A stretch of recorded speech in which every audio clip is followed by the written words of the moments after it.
and gentlemen, boys and girls. Do we have any boy or girl in the house? Looks like we only have uncles and aunties. Let's do this again.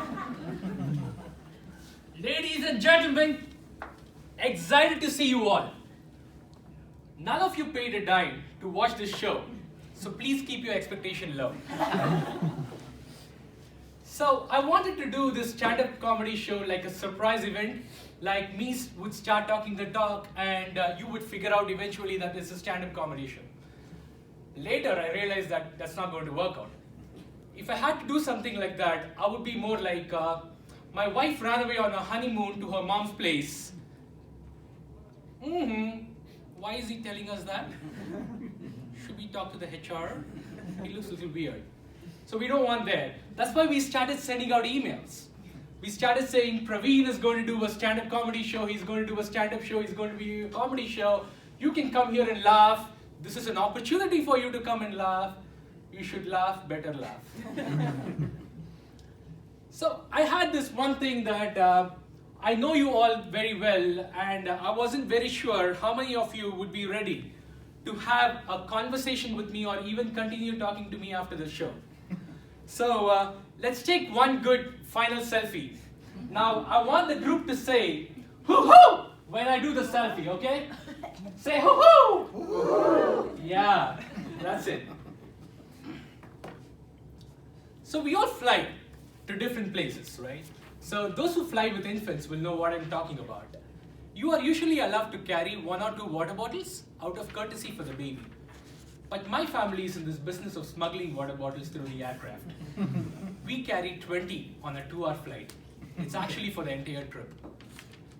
These smugglers think so hard to hide these bottles. Like even a drug peddler wouldn't think so much. It's just like you're trying to save a fortune by buying these water bottles in Costco so you don't have to spend anywhere during your trip. The most difficult time in a flight is when there is a turbulence, right? So we are all afraid. We look at each other, we stare, we put on our seatbelt. But that's the time my daughter, my 3-year-old daughter, calls out for an emergency. Daddy, potty. With the song, she would start, wow, party, the party just began. And the party is for everyone, but this party is mine. Have you seen these toilets in these aircrafts? They're like so small that someone who's slightly heavy than an average person will end up breaking the wall.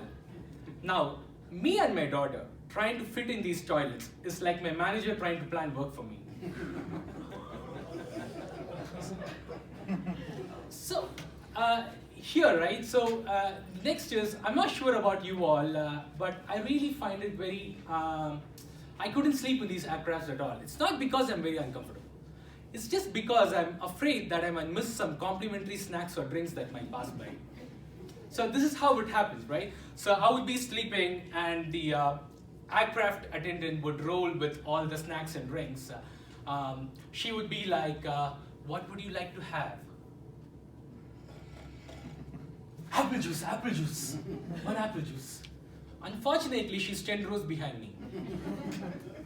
So, and when it comes to my turn, I would be like, can I have the beer? Yes, sir, that would be $7. Budweiser in Walmart is $1. This is 700% profit. Does it have alcohol in it? You know, I don't do alcohol. Apple juice is fine. So it's really hard, right? So and if you notice these aircrafts, in some certain countries they put terrorists in a small box like prison.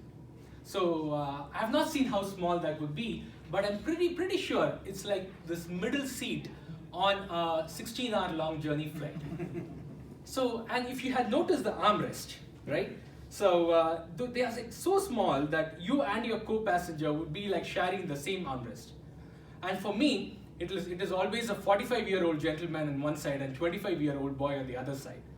And me in the middle seat, we would have to put our hands on each other and travel like a romantic threesome for the next 15 hours in the flight, like rubbing the hands. And this is how it will look like, right?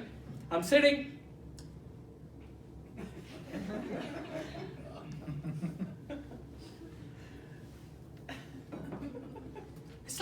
it's like that, right? So so it is so hard for me to fit myself into these aircrafts. So, and the other thing about the aircraft is that I find it really hard to travel in them. If I were to on a long journey, I would be like, I would decide that I'm going to kill the time in this aircraft by drowning myself in a beautiful thought from my childhood. Throughout my life, I would start thinking, so I would kill all the time in the aircraft. So I would wait till the takeoff.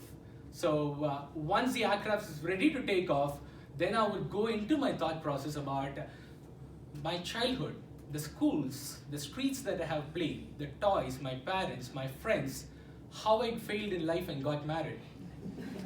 How I got married and failed in life, it's all the same, right? So, till this very moment I boarded this aircraft, and then I'm so excited, I would wake up and call the air attendant, and she would ask how much more time do we have remaining for the landing, and she would be shocked.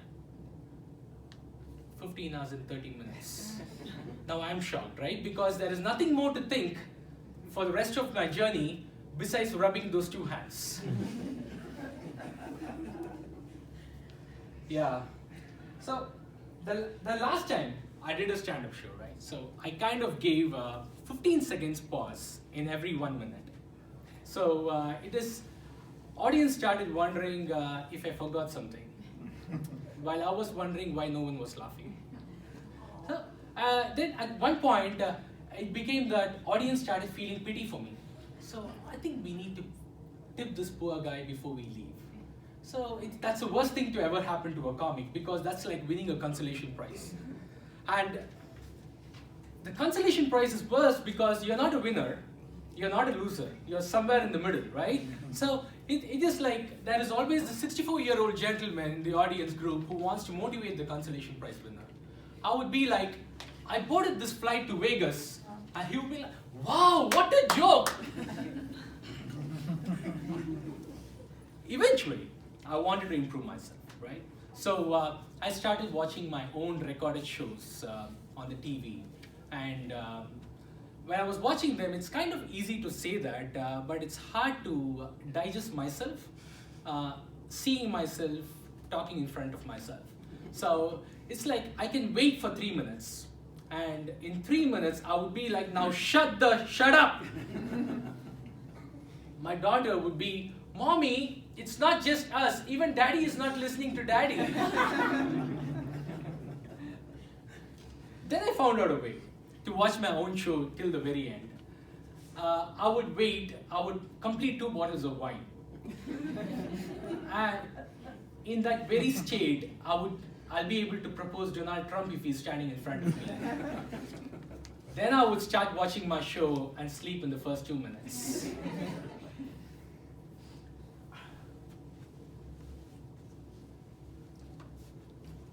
So, how many of you would like to go to gym, right, for workout? So, a lot of people here, right? I love my gym. So, because I love the couch in my gym. That's why I like to go to my gym, because this couch is in one corner. I can see everyone. No one can see me. With my daughter at the daycare and my wife working out, that's a 45 minutes of heaven I get to experience. So you might be thinking, I need to work out also, right? I need to spread things out. And there's an easy way to do it. I use this steam bathroom. There's a steam bathroom in your gym, right? That you can easily sweat it out without moving a muscle.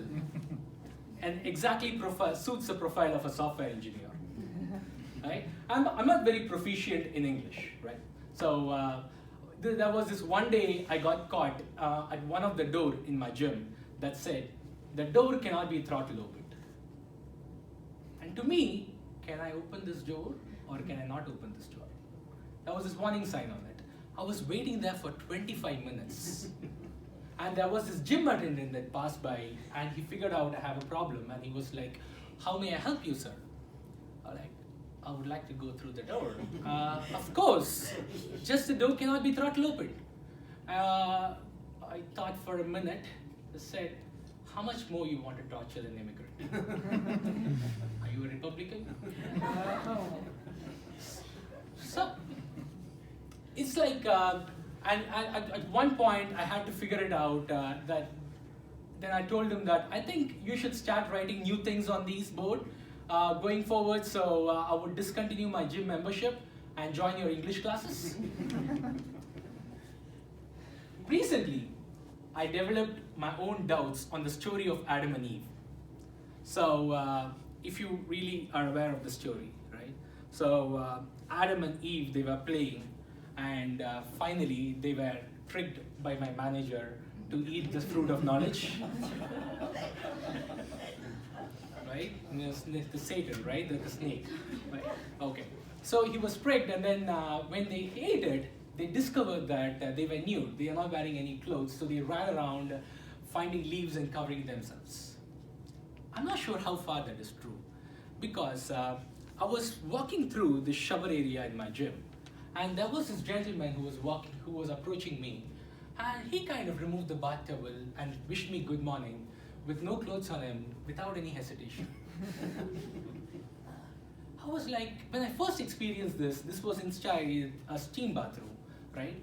So this is a dark place full of smoke, and I was there taking steam bath, and there was this professional gentleman who was next to me. We were having conversation for 20-25 minutes. Later I discovered that he wasn't wearing anything. I wanted to ask him, did you eat the fruit of knowledge or not? I felt quite harassed, right? I was like, what do you think this place is? Halua Miami Beach? Or, And at one point, I kind of walked out, and he gave me a look as if he was offended to see me walking with my clothes on. Now, when I came out, right, well, I just moved out, and I was walking by. I noticed this guy, well-built body. I think he works out really well. He wants to weigh himself on the weighing scale in my shower area, close to the shower area, right? So this is the weighing scale. He's here, and he gets on the weighing scale, removes the towel, and he puts it aside. I was like, what kind of an inaccuracy would that towel give you on your weight? I don't want to be judgmental. Let's not be judgmental. Maybe he's a scientist. Maybe he works at NASA, and he's going to fly in a rocket, and NASA wanted to get his precise weight without any errors. And maybe NASA is not having funding because to buy the weighing scale, because there has been a long-run government shutdown. Now, this piece of it is not a joke. This is why we say a lot of families, federal employees, companies in America are affected if there is a long government shutdown, and that's why we want a government to work continuously without any shutdown. So when I wrote this piece, I expected audience to applaud to register the message. No one is.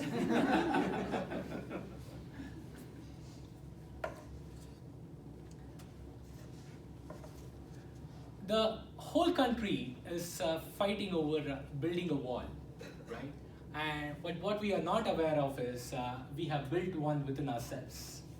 And so it is important to break the wall and explore the tremendous wonders of human relationship. The best thing that can ever happen to you in your life would be to save an unknown person's life. With this, thank you very much for the opportunity. Have a great day.